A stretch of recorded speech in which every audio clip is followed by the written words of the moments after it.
So start again. Okay, this is important. We have a federalism with strong central government. Okay? Yeah, read. It is generally accepted that the Indian Constitution has created a strong central government. India is a country of continental dimension with immense diversities and social problems. The framers of Constitution believed that we required a federal constitution that could accommodate diversities, but they also wanted to create a strong center to stem disintegration and bring about social and political change.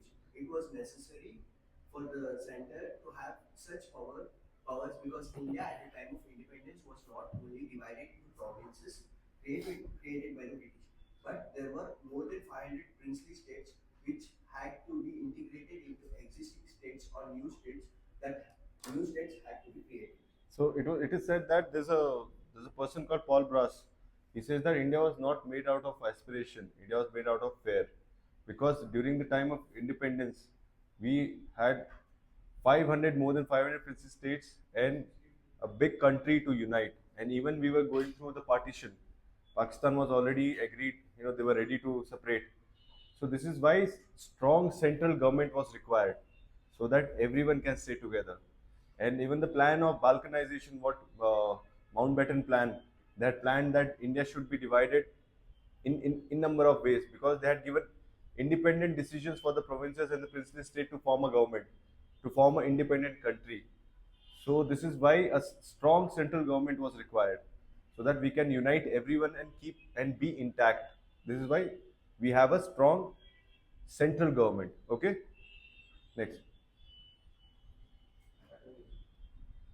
Yeah, this one.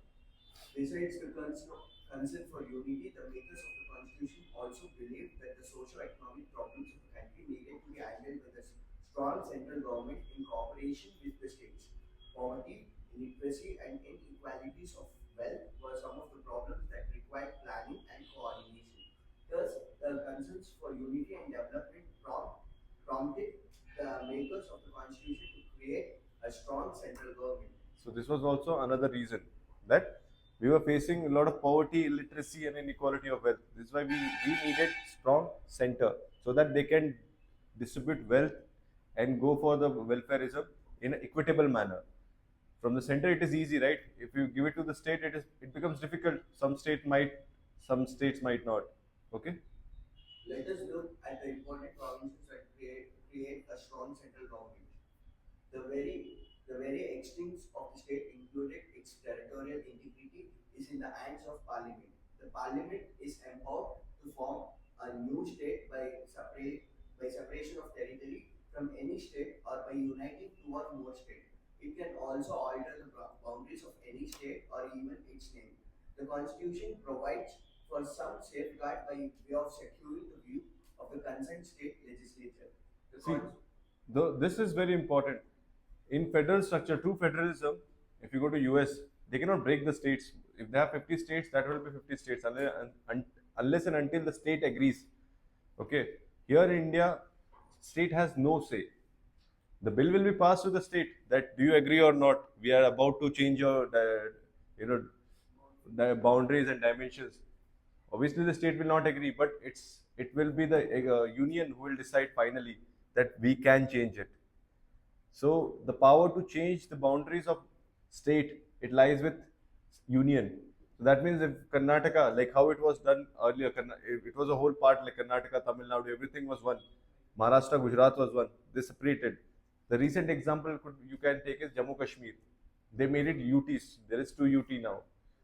The local parties there, they are still fighting for that. Like you can't do it, but the power actually resides with Parliament, and it is mentioned in the Constitution itself. Okay.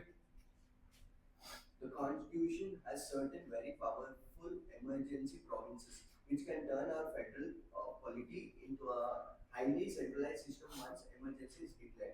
So during even emergency, I said, right, in the state list, usually it's the state who will make laws on state list. But like sometimes even union can make. One is during national emergency and even when the Rajya Sabha feels so. Okay. Okay. During an emergency power became lawfully centralized. Parliament also assumes the power to make laws on subjects within the jurisdiction of the state. Even during normal circumstances, the central government has very effective financial powers and responsibilities. In the first place, items generating revenue are under the control of the central government. Thus, the central government has many revenue sources, and the states are mostly dependent on the grants and financial assistance from the center. Secondly, India adopted planning as the instrument of rapid economic progress and development after independence.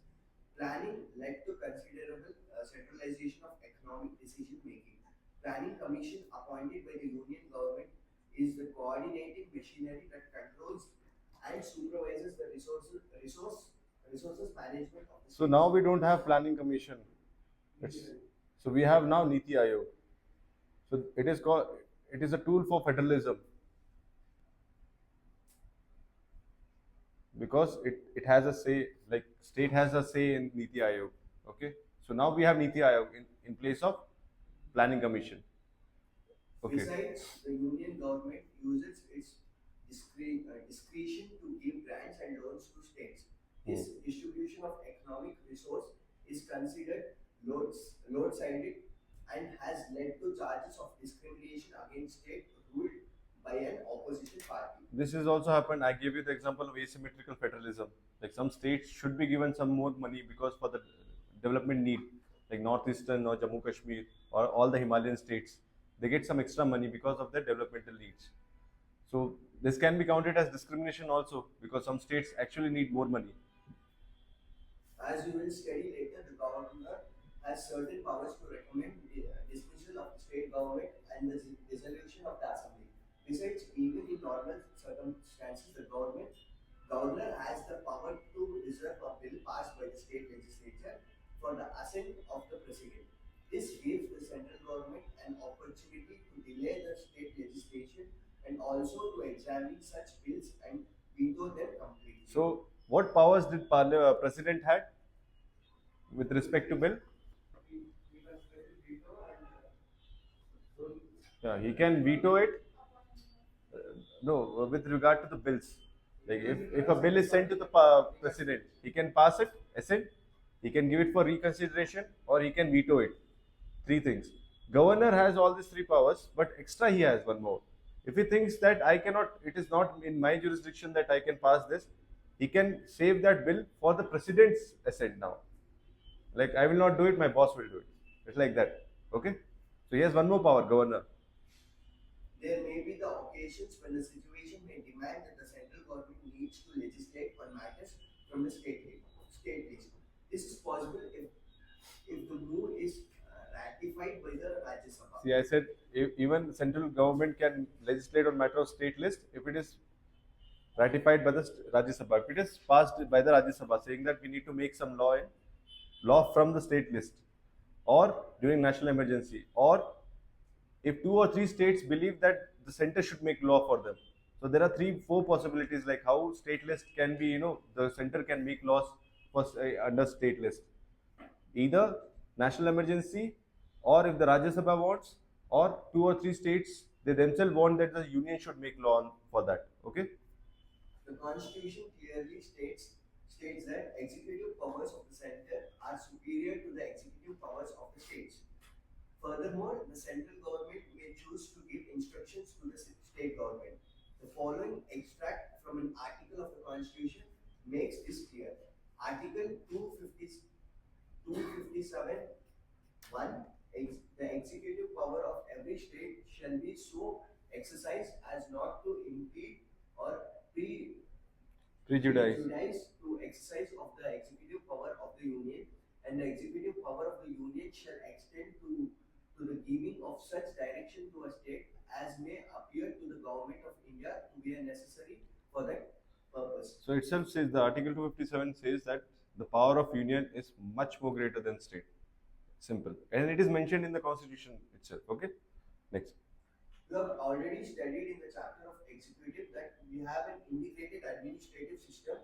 The all Indian service are common to the entire territory of India, and the officers chosen for these service serve in the administration of the state. Thus, an IAS officer who become the collector or an IPS officer who serves as a commissioner of police are under the control of central government. State can neither take disciplinary actions nor can they remove these officers from service. So appointment, training, and removal, it's all done by center, but they'll be serving in the state. Next. Article 33 and 34 authorize the parliament to protect person in the service of the union or the state in respect of any action taken by them during martial law to maintain or restore order. This provision further strengthens the power of the union government. The Armed Force Special Powers Act has been made on the basis of these provincials.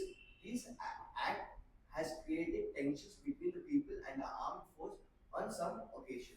So this Armed Force Special Power Act 1958, it talks about if any areas has been declared as disturbed by the central government or even in the state government, then yeah, so the power of armed forces, like they'll have immunity, a lot of immunity. They can search and warrant without any, without any warrant. They can search any person, and they can even kill a person if they feel like that he's a terrorist or he has something to do. They can even kill that person, and it is justified because they are protected under this Armed Forces Special Power Act. This is why it was debated that they should, repeal this act, because it gives enormous power to the armed forces, and we have seen a lot of human right violation also in past. Okay. Conflicts in India's federal system. In the previous session, we have seen that the constitution has vested very strong powers in the center. Thus, the constitution recognizes the separate identity of the regions and it gives more power to the center. Once the principle of identity of the state is accepted, it is quite natural that the state could accept a greater role and powers in the governance of the state and the country as a whole. This leads to various demands from the states. From time to time, states have demanded that they should be given more powers and more autonomy. This leads to tension and conflicts in the relations between the center and the state. While the legal dispute between the center and the states or between two states can be resolved by judiciary, demand for autonomy are of political nature and need to be resolved through negotiation. Center-state relations. The constitution is only a framework or a skeleton. Its flesh and blood is provided by actual process of politics. Hence, federalism in India has to a large extent been influenced by the changing nature of the political process. In the 1950s and early 1960s, the foundation of our federalism was laid under Jawaharlal Nehru. It was also a period of Congress domination over the center as well as the states. Except on the issue of formation of new states, the relationship between the center and the state remained quite normal during this period.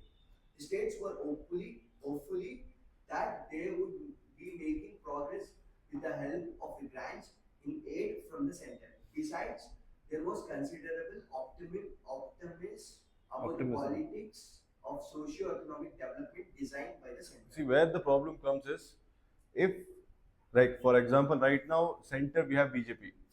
If state also has BJP, there is a good cordial relationship. They need money, money is given. They need some assistance, assistance is given. They need extra police power, police is given.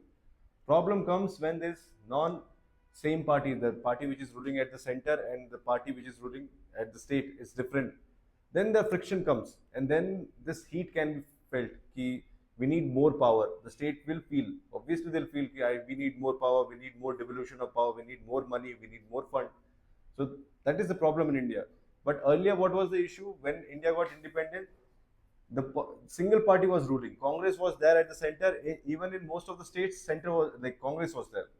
So it was easy to coordinate with the states. And most of the states were agreeing on all the policies which were made by the centers. But the time we saw coalition party started from 1989. Now again we have seen a single party re-emergence. So wherever we have the same parties, it is easy. But wherever there is different party, there will be some friction. In the middle of the 1960s, Congress dominance declared somewhat, and in a large number of states, opposition parties came into power. It resulted in demands for greater powers and greater autonomy to the states. In fact, these demands were a great follow of the fact that the different parties were ruling at the center and in many states. So the state governments were protesting against what they saw as unnecessary interference in their government by the Congress government at the center. The Congress too was not very comfortable with the idea of dealing with governments led by opposition parties. This peculiar political context gave birth to the discussion about the concept of autonomy under a federal system. Finally, since the 1990s, Congress dominance has largely ended, and we have entered, entered an era of coalition politics, especially at the center. In the states too, the different parties, both national and regional, have came to power. This has resulted in a greater state for the state, a respect for diversity, and the beginning of a more mature federalism. Thus, it is the second phase where the issue of autonomy became very potent politically.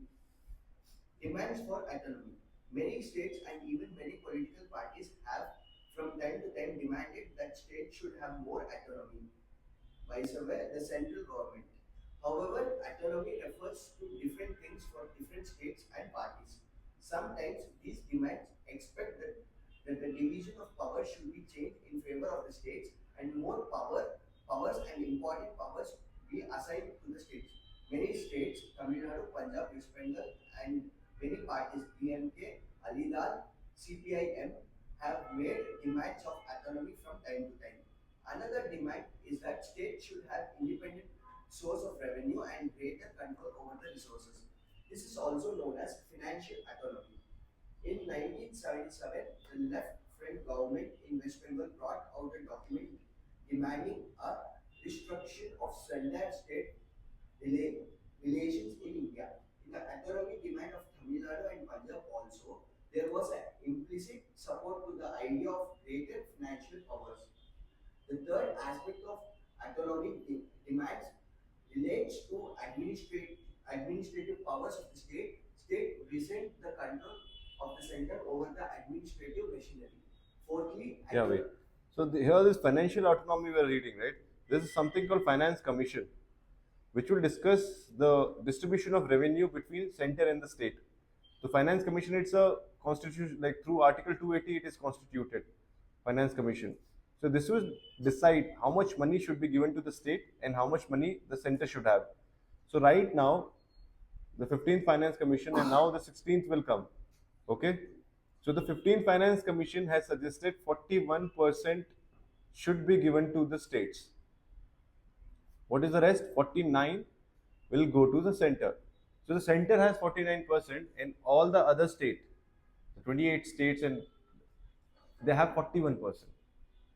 So can you see the difference, like how much like financial autonomy? This is why the state are asking for, like they need money. And after GST, the problem has even more, increased, because money, it's GST is a destination based tax.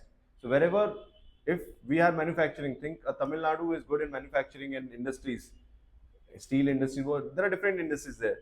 So if something is built there and it has been consumed in, think, in Manipur, so the tax will be collected there. So the difference would be paid by the center, but most of the time it is taking time and state is losing their economy, like revenue. So this is why they are demanding to have more revenue. They cannot do more if they don't have money, right? They, health is a state subject, police is a state subject, agriculture, land. So we see there's a lot of subjects which they have to work on states. If they don't have money, how they'll work? There's one more decentralization. We have one more politics, right? That local government, even the local government are dependent on the state. You need to give them money, they don't have money. So both the local government and the states are dependent on the union for grants.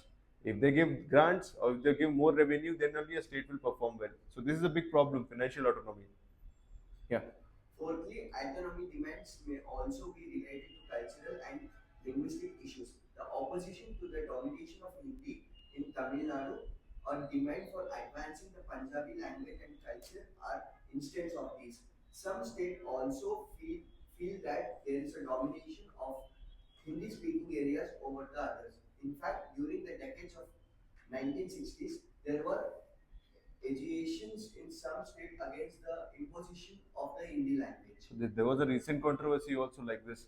There's forest reservation, I think forest augmentation. There was an act which is called in Hindi.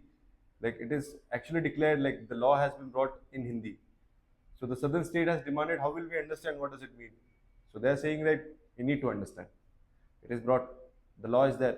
There is no official language as like there is no national language, right? But there is official language, Hindi and English. So Hindi is also official language. So this is why it is brought like that. But the southern states will be demanding because there are different states have different languages here, and that controversies we can see in Karnataka too. Recently they were like they were chasing the boards, or I think I don't know. Yeah, right. So all the Hindi ply boards were like they had taken out and they were damaging the boards. I think I saw somewhere in the news. So that is the main. Even Tamil Nadu, if you go, there's an issue like that. So every state wants to preserve the linguistic language or the culture, but they should not.